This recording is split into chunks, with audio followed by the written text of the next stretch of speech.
నెల్లూరు జిల్లా దర్గామిట్టలోని రాజరాజేశ్వరి ఆలయంలో నవరాత్రి ఉత్సవాలు అత్యంత వైభవంగా జరుగుతున్నాయి. రాష్ట్ర దేవాదాయ శాఖ మంత్రి ఆనం రామనారాయణ రెడ్డి అమ్మవారికి పట్టు వస్త్రాలు సమర్పించారు.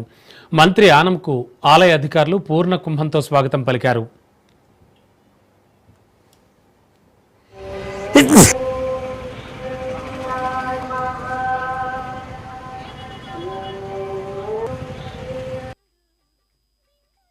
మరి ముఖ్యంగా రూరల్ నియోజకవర్గంలో వెలిసినటువంటి శ్రీ రాజరాజేశ్వరి అమ్మవారి యొక్క దర్శనం చేసుకుని ఆమె సేవల్ని ఈరోజు ఆమెకు సేవించుకొని ఆమె యొక్క ఆశీస్సులు తీసుకోవడానికి రూరల్ శాసనసభ్యులు శ్రీ శ్రీధర్ రెడ్డి గారు అలాగే సోదరులు గిరిరెడ్డి గారు కలిసి ఆహ్వానించిన మేరకు ఈరోజు పొద్దున్నే ఈ ఆలయానికి రావడం జరిగింది. అనేక రకాలుగా దేవాదాయ శాఖని పునర్నిర్మాణ కార్యక్రమంలో గతంలో జరిగినటువంటి అనేక అపచారాలను ప్రక్షాళన చేయడం కార్యక్రమంలో ఈరోజు ఈ ప్రభుత్వం ముఖ్యమంత్రి మరి ముఖ్యంగా రూరల్ నియోజకవర్గంలో